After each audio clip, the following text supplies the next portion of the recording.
कहानी की शुरुआत वहीं से होती है जहाँ की पिछला एपिसोड ख़त्म हुआ था। हम देखते हैं कि शेन जैसे ही बास्केट करता है तो उसकी तबीयत ख़राब हो जाती है और वो वहीं पर गिर जाता है। अब सारे लोग परेशान थे कि अब कौन इनके साथ में मैच खेलने के लिए आएगा, क्योंकि उनके पास एक भी एक्स्ट्रा प्लेयर नहीं होता है। तभी वहाँ पर शिया आती है, जिसे देखकर सारे लोग शॉक हो जाते हैं। और दूसरी टीम वाले उसे कहते हैं कि वो इस तरह से अगर सामने आ जाएगी, इसका मतलब ये नहीं है कि वो लोग उसे आसानी से खेलने के लिए देंगे। अगर वो लड़की है तो इसका मतलब ये नहीं कि वो उसे मैच जीतने दे देंगे और वो उसे काफ़ी टक्कर देंगे। और इसके बाद वो भी उन्हें अश्योर करती है कि इससे कुछ भी फ़र्क नहीं पड़ेगा कि वो लड़की है, वो गेम को बहुत ही अच्छे से खेलेगी और वो लोग जैसे खेलना चाहते हैं वो लोग भी उसी तरीके से खेलें। वहाँ पर उसकी प्रिंसिपल भी होती है जो कि उसकी तारीफ़ करती है।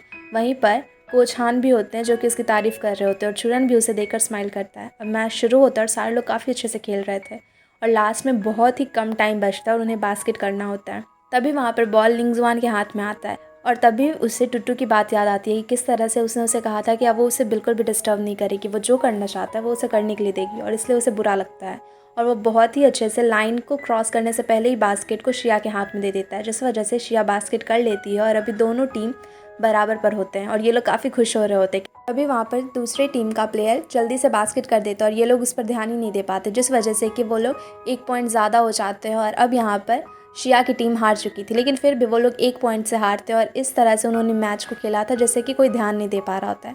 इसलिए कोई भी इसे ऑफेंडर नहीं होता और सारे लोग उसकी तारीफ़ करते हैं कि उनकी टीम ने काफ़ी अच्छा किया है। और फिर दूसरी टीम वाले भी इन लोगों की तारीफ़ करते हैं और वो लोग वहाँ से चले जाते हैं। अब सारे लोग जाते हैं, घर पर होते हैं, सब अपने अपने डॉम में होते हैं, जहाँ की शिया वहाँ पर टुटू से बातें कर रही होती है। वो कहती है कि वो आज फिर से जुनिया के साथ में बाहर जा रही है, तो वो उसे एक अच्छी सी ड्रेस देती है और कहती है ये पहन के जाओ। पर वहाँ पर भी शिया बिल्कुल जैसे हमेशा रहती थी उसी तरीके से पहुँच जाती है। अब जुनिया उसे देखकर कहता है कि तुमने चेंज नहीं किया। जैसे वो हंस के कहती है कि अरे यार मैंने चेंज कर लिया। पर जुनिया यहाँ पर काफ़ी हैंडसम लग रहा होता है और इस पर शिया उसकी तारीफ़ करती है। तभी हम वहाँ पर देखते हैं कि एक लड़की आती है जिसका नाम कि याओ होता है। वो कुछ समय पहले जुनिया के ग्रैंडपा से भी बात कर रही होती है और जुनिया के ग्रैंडपा उसे पूछ रहे होते हैं कि क्या जुनिया ने अभी तक उसे डेट पे चलने को नहीं पूछा है, जिस पर वो मना करती है और कहती है कि वो जल्दी उसे मना लेगी। और अब वो यहाँ पर स्कूल में आकर सीधे जुनिया के पास में चली जाती है और उसका हाथ पकड़ लेती है, जिससे कि शिया थोड़ी ऑफेंड होती है। जुनिया उसका हाथ हटाता है और फिर वो शिया से उसे इंट्रोड्यूस कराता है। अब यहाँ पर याओ बार बार उसे साथ में चलने को कह रही होती है, इंसिस्ट कर रही होती है, पर वो मना कर देता है।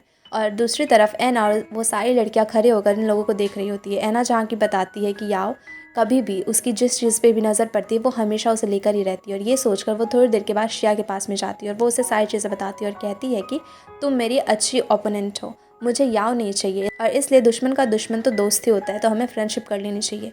और ये दोनों जाके सेक्रेटरी रूम में वहाँ पर कैमरा चेक करवाते हैं और उन लोगों से कहते हैं कि आपने इसे अंदर कैसे आने दिया, कैंपस में कोई कार लेकर नहीं आ सकता। और इस वजह से उन लोगों को याव की कार को ब्लॉक करना पड़ता है। अब याव वहाँ पर कहती है अपने मैनेजर को कॉल कर कि मुझे इस टीम के बारे में सारी चीज़ें, सारी इन्फॉर्मेशन देना।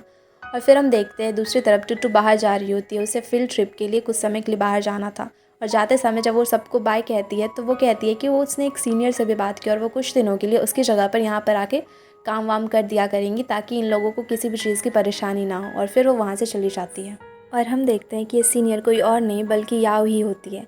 वो वहाँ पर आती है और ख़ुद को सबसे इंट्रोड्यूस करती है। उसके बाद वो कहती है कि मैं तो यहाँ पर बस वॉलंटियर वर्क के लिए आई हूँ और कोई बात नहीं है। पर वो वहाँ पर जानबूझकर बस जुनिया के लिए आई थी और वो उस पर लाइन मार रही होती है। ये बात को सिया और एना दोनों ही नोटिस कर रहे होते हैं और इसलिए ये दोनों मिलकर उसको काफ़ी परेशान करते हैं। शिया उसे कहती है कि तुम यहाँ पर काम करने के लिए आई हो तो इतने सारे बॉडीगार्ड्स को क्यों लेके आई हो, और वो उन सारे लोगों को भेज देती है और फिर उससे पूरा कोर्ट भी साफ़ करवाती है और उसे बहुत सारा काम करने को देती है, जिससे कि वो परेशान हो जाती है। रात को भी जाते समय वो उसे काम देती है, जिस पे वो जुनिया के पास जाती है और कहती है मैं अकेली कैसे करूँगी, जुनिया तुम मेरे साथ रुक जाओ। पर जुनिया उसे मना करते हुए वहाँ से चला जाता है और जाकर शिया से कह रहा होता है कि वो उसे साफ साफ जाके बता देगा कि वो शिया को पसंद करता है, जिस पे शिया कहती है कि नहीं अभी समय नहीं है, हम बाद में उसे बताएंगे। अगली सुबह वो जब कोर्ट में होती है तभी वहाँ पर एना एक छोटे से पपी को लेकर आती है और वो पपी से एलर्जिक थी और इसी वजह से याओ की तबीयत बिगड़ने लग जाती है। अब एना वहाँ पर कहती है कि मैं जानबूझ कर लाई हूँ तुम्हें परेशान करने को, और वो दोनों वहाँ पर बहुत झगड़ा करने लग जाते हैं। इसी बीच वहाँ पर जुनिया याओ का हाथ पकड़कर उसे बाहर लेकर जाता है और फिर वहाँ पर वो उसे बातें कर रहा होता है। पर ये सारी चीज़ें देखकर शिया थोड़ी अनकंफर्टेबल फील करती है, इसलिए वो बाहर देखने के लिए चली जाती है कि लोग क्या बात करने गए हैं। जहाँ कि वो देखती है कि वहाँ पर या उसकी बहुत ही ज़्यादा बुराई कर रही होती है, वो उसकी इंसल्ट करती है, लेकिन जुनिया वहाँ पर कहता है कि वो उसे काफ़ी पसंद करता है। तो उस पर वो कहती है कि तुम उस कोच को पसंद कर रहे हो और मुझे नहीं, तुम्हें लगता है कि वो मुझसे ज़्यादा खूबसूरत है, जिस पे जुनिया कहता है कि तुमसे वो बहुत ही ज़्यादा खूबसूरत है, मेरी नज़रों से देखो। और ये कहकर वो वहाँ से चला जाता है। अब इन सारी चीज़ों को देखकर यहाँ पर शिया को भी काफ़ी अच्छा फील होता है। उसके बाद जब वो घर पर होती है तो वो बैठ के अपना रिज़ल्ट चेक करने को जाती है, जहाँ कि वो बाकी सारे सब्जेक्ट्स में पास हो गई थी और काफ़ी अच्छे मार्क्स पे आए थे और वो काफ़ी खुश थी। टुटू भी उसे कॉल करती है, वो टुटू को सारी बात बताती है कि किस तरह से याओ यहाँ पे बस जुन्नी के लिए आई थी। तो टुटू भी गुस्सा हो जाती है, वो कहती है कि उसे ऐसा कुछ भी मालूम नहीं था, उसे पता नहीं था कि वो ये करने को आई है, वरना वो उसे कभी भी वहाँ पर आने नहीं देती। फिर टुटू कहती है कि अब टेंशन मत लो, मैं वापस आ गई हूँ, मैं अभी यहाँ पर गेट पर ही हूँ और कुछ समय में मैं अंदर डॉम में आ जाऊँगी। और जब शिया वहाँ से बाहर जा रही थी तो उसे गेट के पास में उसकी मॉम भी मिलती है, जो कि उससे काफ़ी खुश थी और वो उसे वहाँ पर रहने की परमिशन भी दे देती है। और अब यहाँ पर शिया छिप के जूनियर से मिलने के लिए जाती है। जब वो जूनियर से मिलने के लिए जाती है तो दोनों वहाँ पर छिप के मिलने के लिए आए हुए होते हैं, जहाँ की शिया उसकी तारीफ़ करती है और कहती है कि वो बहुत ही हैंडसम लग रहा है। और तभी वहाँ पर जूनियर उसे किस करने वाला होता है कि उसका फ़ोन बज जाता है। अब शिया कॉल को उठाती है और फिर कहती है कि उसे जाना पड़ेगा, इसलिए जूनियर थोड़ा सा सैड होता है, लेकिन फिर वो जाने से पहले मुड़कर उसे कहती है कि वो बहुत ही अच्छा दिख रहा है और वो हंस के वहाँ से चले जाते हैं, जिससे जूनियर को भी अच्छा लगता है। उसके बाद वो कोर्ट में होती है, जहाँ कि वो जैंग और फैंग दोनों को ही बता रही होती है कि उनकी गलतियाँ क्या है। वो जैंग से कहती है कि जब बॉल वो अच्छे से पास नहीं कर पा रहा होता है, वो बहुत ज़्यादा डर जाता है। जब उसके आसपास दूसरे टीम वाले उसे घेर लेते हैं तो उसे समझ ही नहीं आता कि वो अब करे क्या, और ये उसकी बहुत ही बड़ी वीकनेस है और इसे इस पर काम करना होगा। और वो फैंग को भी समझाती है कि उसमें काफ़ी ज़्यादा पावर है, वो काफ़ी देर तक बॉल को दूसरे प्लेयर्स को लेने से रोक सकता है, पर वो भी ऐसा नहीं कर पा रहा है। फिर वो उसे कहती है कि अगर वो अच्छे से खेल लेगा और सब कुछ सही से करेगा तो वो एना के साथ में बाहर घूमने के लिए जाएगा। और अब यहाँ पर फैंग एना का नाम सुनकर मान जाता है और वो काफ़ी अच्छे से प्रैक्टिस करने लग जाता है। शाम को जैंग जूनियर को कॉल करके कहता है कि अब क्विंगमिन की टीम और ये सारे लोग एक साथ में करोके जा रहे हैं, वहाँ वो लोग गेमिंग सेंटर भी जाएंगे और वहाँ पर बहुत मस्ती करेंगे। इस पर कि जूनियर पहले तो मना करता है, पर जब उसे ये सारी चीज़ें जैंग बताता है कि वहाँ पर चूरन भी होगा तो वो मान जाता है। और अब सारे लोग वहाँ पर पहुँचते हैं काफ़ी स्टाइल से, एक तरफ क्विंगमिन की टीम और एक तरफ शेनहुआन, वो लोग काफ़ी अच्छे से पहुँचते हैं और टुटू और शिया दोनों बस उन लोगों को देखे जा रहे होते हैं कि ये लोग सारे कितने हैंडसम बन के आए हैं। और वहाँ पर जूनियर नहीं आता। जब चूरन उसे पूछता है तो शिया बताती है कि वो नहीं आएगा, पर तब भी जूनियर वहाँ पर पहुँच जाता है। वो वहाँ पर लुई के साथ और एना के साथ में आया था। वो कहता है कि लुई ने मुझे ज़बरदस्ती लाया, पर असलियत में तो वो लुई के पास में गया था और उसने उसे कहा था कि मुझे लेके चलो वहाँ पर, क्योंकि इसने पहले तो मना कर दिया था जाने से।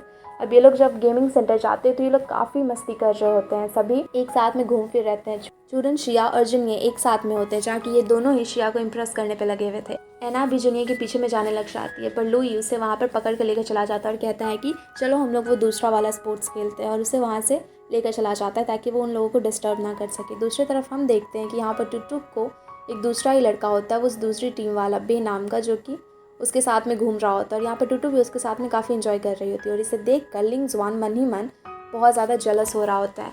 वो जाकर वहाँ से टुटू को लेकर जाना चाहता था, पर वो जाकर उससे बोले भी क्या, क्योंकि उसने तो खुद ही उसे रिजेक्ट किया था और वो बस उसे देख देख कर जल रहा था। और इधर दूसरी तरफ चूरन और जूनियर दोनों ही शिया के पीछे में पड़े हुए थे। वो लोग एक से एक ऊटपटांग हरकतें कर रहे थे ताकि वो उसे इम्प्रेस कर सके। और लास्ट में जब गेम जीतने पर उन्हें 2 हेयरबैंड मिलता है, जो कि शिया को मिलता है, तो वो एक चूरन को दे देती है, जिससे कि जूनियर काफ़ी ज़्यादा जेलस फील करता है और अब वो सबके सामने में बोलने लग जाता है कि अरे ये मैच में मेरी कोच है, पर असलियत में तो मेरी गर्लफ्रेंड है ना। और चूरन को कहता है कि वो उससे दूर रहे। और यहाँ पर सारे लोग ये बात सुनते हैं और सारे लोग इम्प्रेस हो जाते हैं और शिया वहाँ पर शर्मा जाती है। सारे लोग कहने लग जाते हैं कि अच्छा तुम लोग सच में डेट कर रहे थे। और यहाँ पर एना भी होती है, जो कहती है कि तुम लोग सच में डेट कर रहे हो, तुम लोगों ने मेरे साथ धोखा किया। और वो बेचारे वहाँ पर सैड हो जाती है कि इन लोगों ने इसे बताया भी नहीं। फिर जब सारी चीज़ें हो जाती है तो सब लोग अब वापस अपने घर चले जाते हैं, जहाँ की शाम में टुटू और शिया दोनों ही अपने अपने रूम में होते हैं। वो लोग बातें कर रहे होते। टुटू से बताती है कि किस तरह से लिंगजो ने उसे रिजेक्ट कर दिया और अब वो क्या करेगी। दूसरी तरफ शिया सोच रही होती है कि जूनियर सचमुच में उसे लाइक करता है। फिर वो अपने पापा की डायरी पढ़ती है, जहाँ की वो पढ़ती है कि उसमें लिखा हुआ था कि गेम के बीच में लव बिल्कुल भी नहीं होना चाहिए, क्योंकि ये बहुत ही बड़ा डिस्ट्रैक्शन है और इससे वो गेम पर अच्छे से फोकस ही नहीं कर पाएगा। प्लेयर अपने टारगेट को ही छोड़ देगा और वो तो बस प्यार में ही लग जाएगा। ये फीलिंग, ये हार्मोन्स वगैरह सही चीज़ नहीं है और अभी बस उसे टीम पे फोकस करना चाहिए और अपने गेम पे फोकस करना चाहिए। ये सब से शिया को काफ़ी बुरा लगता है। फिर वो कहती है कि नहीं, उसे जूनियर को इग्नोर करना पड़ेगा। और अगले दिन से वो जूनियर को इग्नोर करने लग जाती है। जूनियर जब भी उसके पास में जाता है वो वहाँ से भाग जाती है और वो उसे सही से बात भी नहीं कर रही होती है। अब जूनियर उसे चेंजिंग रूम में जब सारे लोग चले जाते तो वहाँ जाकर उससे पूछता है कि तुम मुझे इग्नोर क्यों कर रही हो, बात तो करो।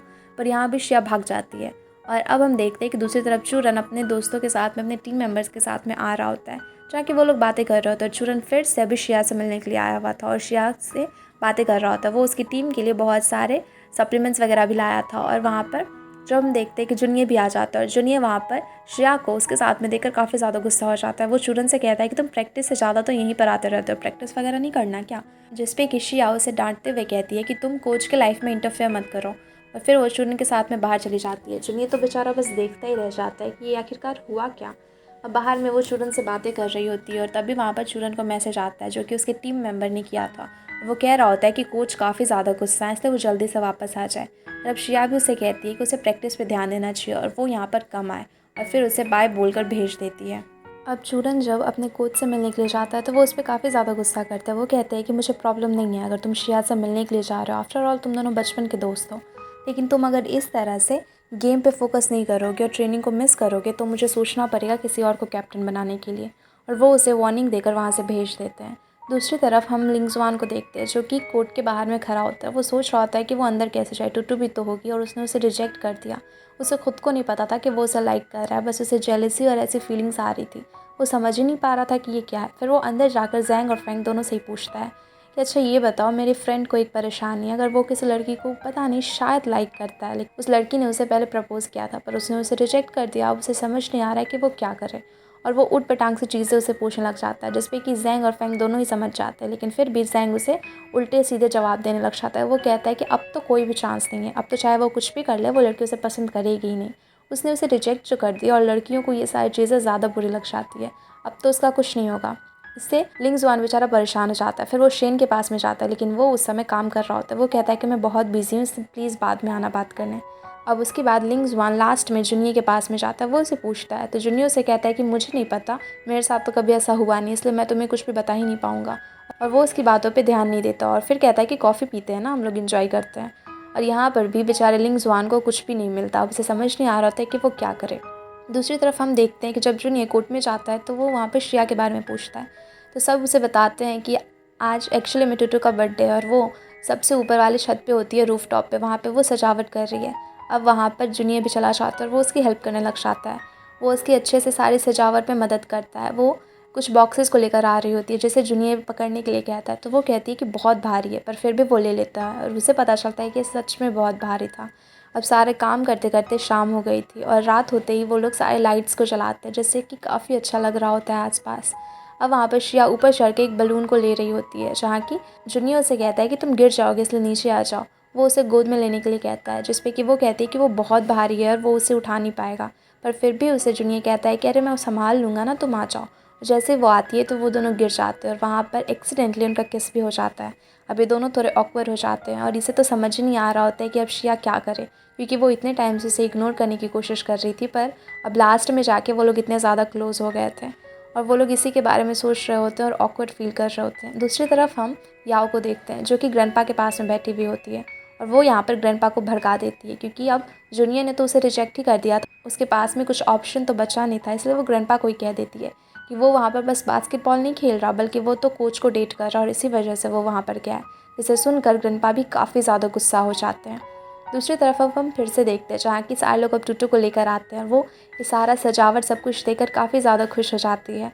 सारे लोग वहाँ पे बातें करते हैं, खाते पीते हैं साथ में, और लिंगजुआन बेचारा तो बार बार टूटू की तरफ ही देख रहा होता है कि वो कैसे उसे जाकर अपने मन की बात बताए। और फिर थोड़ी देर के बाद जब वो वहाँ से दूसरी तरफ जाकर खड़ी होती है तो अचानक से ब्लैकआउट हो जाता है, सारे लाइट्स बंद हो जाते हैं। जिस पे कि श्रेया कहती है कि शायद लाइट चला गया, तुम जाके नीचे देख लो ना टूटू, तुम बहुत ही अच्छे से जानती हो ये सारे कॉरिडोर्स वगैरह को। इसलिए वो नीचे चेक करने के लिए जाती है और हम देखते हैं कि ये सब कुछ तो श्रेया ने किया था, उसने ही लाइट ऑफ कर दिया था। और जब यहाँ पर लिंगजुआन उसे पूछता है कि उसने ऐसा क्यों किया, तो वो कहती है कि अरे बर्थडे केक था ना, वो मैंने छिपा के रखा था। वो बर्थडे केक को निकालती है। दूसरी तरफ जब नीचे टूटू जाती है तो उसके पैर में चोट लग जाता है और वो गिर जाती है, जिससे उसे काफ़ी बुरा लगता है और वो वहीं पर बैठ के रोने लग जाती है कि कोई भी उसकी केयर ही नहीं करता और आज बर्थडे वाले दिन भी उसे चोट लग गया और वो वहाँ पर रो रही होती है। दूसरी तरफ लिंगजुआन परेशान हो रहा होता है कि वो अभी तक आई क्यों नहीं, तो श्रेया कहती है तुम जाकर नीचे एक बार चेक कर लो ना। अब लिंगजुआन जब उसे चेक करने के लिए जाता है तो वो उसे रोते हुए देखता है और इससे काफ़ी बुरा लगता है और फिर वो वहाँ पर कन्फेस कर लेता है और ये दोनों ही काफ़ी खुश हो जाते हैं। इधर हम देखते हैं कि ये सारे लोग भी इनके पीछे पीछे वहाँ पर आए थे। एक्चुअली ये इनका ही प्लान था ताकि लिंगजुआन अपनी फीलिंग्स को कन्फेस कर सके, क्योंकि वो कभी भी टुट्टू के सामने में जाकर कहता ही नहीं था कि उसके मन में क्या है। और यहाँ पर ये सारे लोगों ने ये सब कुछ प्लान किया था और सारे लोग इसे देखकर काफ़ी ज़्यादा खुश हो जाते हैं। अब रात में जब पार्टी ख़त्म होने के बाद में श्रेया और जुन ये दोनों साथ में जा रहे होते हैं तो यहाँ पर वो उसे कहता है कि तुम मुझे डेट क्यों नहीं कर रही, तुम मुझे इस तरह से इग्नोर क्यों कर रही हो। जिस पर वो कहती है कि अरे कोच को और स्टूडेंट को इस तरह से क्लोज़ नहीं होना चाहिए, सारी बातें ही कर रही होती है। उसके बाद फिर वो उसे बाय कर चली जाती है और वहीं पर उसके ग्रैंडपा होते हैं जो कि इन दोनों को साथ में देख लेते हैं। अगले दिन हम देखते हैं कि वो अब मैच के लिए भी नहीं आया हुआ होता है। सारे लोग उसे ढूंढ रहे होते हैं। मैच जब ख़त्म हो जाता है, गेम सारा आज का ट्रेनिंग ख़त्म होने के बाद में श्रेया उसे कॉल भी करती है, पर वो तो कॉल को रिसीव ही नहीं करता। सारे लोग उसे कॉल वगैरह भी करते हैं पर किसी को पता ही नहीं होता कि वो आखिरकार है कहाँ। अब सारे लोग परेशान थे कि वो कहाँ गया। दूसरी तरफ हम देखते हैं कि उसके ग्रैंडपा ने उसे रूम में बंद करके रखा है, घर में ही उसे लॉक कर दिया है और वो उसे कहीं भी जाने की परमिशन नहीं देते। वो कहता है कि ये सब कुछ बस शिया की वजह से नहीं है, बल्कि उसे खुद भी बास्केटबॉल खेलना बहुत पसंद है। पर उसके ग्रैंडपा साफ मना कर देते हैं कि उनका इतना बड़ा बिजनेस है तो उसे बिजनेस ही संभालना होगा, ये फालतू के बास्केटबॉल वगैरह में नहीं जाना होगा। और दूसरी तरफ लड़की भी, उसने याओ को मना कर दिया जो कि इतनी अच्छी लड़की थी और यहाँ पर वो शिया के पीछे पर है, कम से कम स्टेटस तो देख ले। जिस पे वहाँ पर वो उन्हें बहुत समझाने की कोशिश करता है पर उसके ग्रैंडपा तो उसकी एक भी बात नहीं सुनते। दूसरी तरफ ये सारे मेंबर्स और शिया सारे लोग बैठ के बातें कर रहे होते हैं। ऐना भी होती है जो कि कहती है कि वो शायद गायब ही हो गया है क्योंकि उन दोनों का घर तो पास में ही था। और वो कहती है कि ऐना ने तो उसे घर से भी बाहर निकलते नहीं देखा है कितने सारे दिनों में, इसलिए उसे डाउट है कि कहीं वो किडनैप तो नहीं हो गया। पर शेन यहाँ पर कहता है कि ऐसा नहीं हो सकता, वो लोग काफ़ी ज़्यादा इन्फ्लुएंशियल और पावरफुल आदमी है, तो ऐसे ही कोई भी जूनियर को नहीं उठाएगा। और ये सारे लोग भी एग्री करते हैं। दूसरी तरफ जब वो जा रही होती है तो शिया को अचानक से चूरन का कॉल आता है, जहाँ की शिया उसे बताती है कि जूनियर तो पता नहीं कॉल भी नहीं उठा रहा और पता नहीं शायद गायब भी हो गया। जिस पे कि चूरन कहता है कि उसे कभी गेम खेलने का मन ही नहीं था, बस शिया ही उसके पीछे पड़ी थी। जिस पे शिया को गुस्सा आ जाता है और वो कहती है कि ऐसा कुछ भी नहीं है, वो गेम खेलना चाहता था, वो उसे खुद भी पसंद है। और वो गुस्से में कॉल को भी कट कर देती है। दूसरी तरफ जूनियर अपने बेड पे पड़ा हुआ होता है, वो बेहोश हो गया था। जब से होश आता है तो वो अपने मैनेजर से पूछता है कि ग्रैंडपा कहाँ पर है, तो वो कहता है कि वो तो अभी मीटिंग में गए हैं और यहाँ पर अभी जूनियर को थोड़ा आराम करना चाहिए। और फिर वो ये कहकर चला जाता है। जूनियर अपने सारे मेंबर्स और शिया के पिक्चर्स को देखता है और फिर कहता है कि शिया वेट करना, मैं जल्दी वहाँ पर आ जाऊँगा।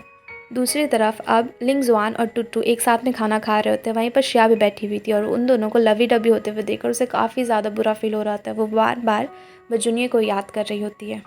सीन चेंज होता है और हम सारे लोगों को बास्केटबॉल कोर्ट में देखते हैं, जहाँ कि सारे लोग काफ़ी ज़्यादा मेहनत कर रहे होते हैं कि वो लोग अच्छे से करें। पर इसी बीच खेल खेल में गलती से फेंग से शेन को धक्का लग जाता है, जिसकी वजह से वो गिर जाता है और उसके हाथ में चोट लगता है। सारे लोग परेशान हो जाते हैं पर वो कहता है कि टेंशन मत लो, मैं जाके अभी इसे डॉक्टर से दिखवा लूँगा। पर जब वो जाता है तो उसे पता चलता है कि उसके हाथ में थोड़ी ज़्यादा ही सीरियस इंजरी हो गई है और उसे अभी कुछ दिनों तक अपने हाथों से कुछ करना नहीं है और बिल्कुल आराम देना है अपने हाथों को। लेकिन फिर भी उसके एग्ज़ाम्स आने वाले थे, इसलिए वो लेबोरेटरी में जाके वहाँ पर प्रिपरेशन करने लग जाता है। पर तभी उसके हाथ से उसका एक फॉर्मूला गिर जाता है जिसे बनाने में उसे बहुत सारे महीने लगे थे और अब वो दोबारा उसे बनाएगा तो शायद एग्ज़ाम में वो पास भी ना हो पाए। इस वजह से टीचर उस पर गुस्सा करती हैं। पर जब वो उसके हाथ में चोट देखती हैं तो वो उसे पूछती है, तो वो बताता है कि गलती से बास्केटबॉल खेलते हुए लग गई। जिस पे कि टीचर और भी ज़्यादा गुस्सा करते हैं और वो कहते हैं कि ये गेम तो बस डिस्ट्रैक्शन है और तुम्हें ये खेलना ही नहीं चाहिए था, देखो अब तुमने क्या कर लिया। दूसरी तरफ हम श्रेया को देखते हैं, जैसे कि जूनियर ने कॉल किया था और वो कहता है ग्रैंडपा ने उनसे बंद कर दिया, पर वो टेंशन ना ले, वो जल्दी यहाँ से निकल जाएगा। पर अच्छे से वहाँ पर नेटवर्क नहीं आ रहा होता, इस वजह से वो लोग बातें नहीं कर पाते। अब जूनियर वहाँ पर ऐसा बहाना करता है कि उसकी तबीयत बहुत ज़्यादा ख़राब है, इसलिए सारे गार्ड्स उसे बाहर लेकर आते हैं और डॉक्टर को कॉल करते हैं। वहाँ पर हर तरफ अफरा तफरी मची होती है कि पता नहीं अब इसे क्या हो गया। इसी बीच माहौल का फ़ायदा उठाकर वो वहाँ से निकल जाता है। अब जूनियर वहाँ से भाग जाता है और फिर श्रेया को कॉल करता है। वो लोग मिलते हैं एक जगह पे, जहाँ कि वो लोग साथ में होटल जाते हैं वहाँ पर रूम लेने के लिए। पर उससे वहाँ जाकर पता चलता है कि उसके ग्रैंडपा ने तो उसका कार्ड ही सील कर दिया है, क्योंकि ग्रैंडपा को ये बात पता चल गई थी और वो सारे लोगों पर काफ़ी ज़्यादा गुस्सा कर रहे थे कि तुम लोग इतने सारे गार्ड होकर भी उसका ध्यान नहीं रख सकते, वो भाग कैसे गया। और अब यहाँ पर उसके पास पैसे तो थे नहीं, इस वजह से उसे एक छोटा सा घर लेना पड़ता है, जो कि उसके पास में कुछ पैसे थे उसी से वो लेता है। और अब इस घर में उसे बहुत ही अजीब लग रहा था, क्योंकि जूनियर कभी भी ऐसे घर में नहीं रहा था। पर श्रेया उसे समझाती कब पैसे तो है नहीं, इसलिए तुम्हें रहना ही पड़ेगा। शाम को वो उसे शॉपिंग के लिए भी लेकर जाती है और उसे वेजिटेबल्स खरीदना सिखाती है। अगर कुछ फ्रेश दिख रहा है, उस पर पानी वानी है, वेजिटेबल पे तो बिल्कुल भी नहीं लेना है, क्योंकि वो तो बस ऐसे ही पुराने होते हैं और बासी होते हैं जिस पे कि पानी डाल के रखा जाता है। वो उसे सारी चीज़ें समझाती है और एक जगह पर जाकर वो बहुत सारा सामान खरीदते हैं। अब घर आके जूनियर कहता है कि वो खुद ही खाना पकाएगा। श्रेया उसे मना करते हुए कहती है कि उसे शायद नहीं होगा, पर फिर भी वो इंसिस्ट करता है। श्रेया तब तक पूरे रूम को, पूरे घर को सजाने लग जाती है, उसे ठीक करने लग जाती है और वो खाना बनाने जाता है, पर वो खाना पूरा ही ख़राब कर देता है और जला देता है और इस वजह से उन्हें ऑर्डर करना पड़ता है। श्रेया फिर उसे कहती है कि अगर इस तरह से तुम पैसे उड़ाओगे ना तो 2 दिन में ही तुम्हें यहाँ से जाना पड़ जाएगा। पर फिर वो लोग वहाँ पर खाना खाते और इन्जॉय करते हैं और इसी बीच श्रेया वहाँ पे बियर पीते पीते ही बेहोश हो जाती है और इसलिए वहीं पर उसे वो सुला देता है। अगली सुबह जब उसकी नींद खुलती है तो वो जुनिया के घर पे ही सोई हुई होती है और जुनिया शायद स्कूल चला गया था। अब शिया भी वहाँ पर दौड़ के जाती है, ना ड्रेस चेंज करती है ना ब्रश करती है, वैसे ही पहुँच जाती है। जब वो वहाँ पर टूटू के साथ में खड़ी थी तो कुछ लड़के उस पर कमेंट कर रहे थे कि वो कितनी ज़्यादा अगली है और बिल्कुल भी अच्छी नहीं दिखती। जुनिया को ये देखकर गुस्सा आ जाता है और वो वहाँ पर उसे झगड़ा करने लग जाता है। जहाँ की प्रिंसिपल आ जाती है और वो जुनिया पे गुस्सा करती है। प्रिंसिपल के जाने के बाद में अब सारे लोग वहाँ पर होते हैं और सारे लोग गॉसिप करने लग जाते हैं कि वो श्रेया की इतनी केयर क्यों कर रहा है, आखिर चल क्या रहा है, इनका रिलेशनशिप क्या है। जिस पे कि जुनिया उसके फॉरहेड पे किस करता है और यहाँ पर वो ऑफिशियली अनाउंस कर देता है कि वो उसकी गर्लफ्रेंड है। अब सारे लोग इस बात को जान के काफ़ी खुश थे। उसके मेंबर्स, टीम वाले सारे लोग उसे चीयर कर रहे थे और अब कोर्ट में बैठ के वो लोग बातें कर रहे होते हैं कि अब वो लोग कैसे कैसे सारी चीज़ें करेंगे। पर इसी बीच उन्हें कुछ इक्विपमेंट्स चाहिए होते हैं तो वो लोग कहता है कि जुनिया तो दे देगा, पर जुनिया यहाँ पर बताता है कि उसका कार अभी ब्लॉक हो चुका है, इसलिए वो कुछ भी नहीं कर सकता। सारे लोग परेशान हो जाते हैं कि अब वो क्या करेंगे। तो शिया यहाँ पर उन सारे लोगों को एक आइडिया देती है कि वो लोग वीडियो बनाएंगे ना और अपनी पिक्चर्स वगैरह पोस्ट करेंगे। अगर उनका अच्छा फ़ैन वगैरह बेस बन गया एक अच्छा सा, तो वो लोग भी तो उन्हें डोनेट करेंगे ना और वो लोग अपने फेवरेट प्लेयर्स वगैरह के लिए गिफ्ट लाएंगे, इक्विपमेंट्स वगैरह तो देंगे। इसलिए उन्हें खुद को प्रमोट करना होगा, अपनी टीम को प्रमोट करना होगा। और इसीलिए अब रेस्टोरेंट में बैठ के वहाँ पर लिंग जुआन और टूटू दोनों ही एक अकाउंट बनाते हैं उस पर सारी चीज़ें पोस्ट करने के लिए, और उसे वो लोग डाउनलोड भी कर लेते हैं और काफ़ी ज़्यादा खुश होते हैं। और इसी के साथ में ये एपिसोड यहीं पे ख़त्म हो जाता है। Thanks everyone for watching. और वीडियो अच्छी लगी हो तो वीडियो को लाइक करके चैनल को सब्सक्राइब ज़रूर कर देना।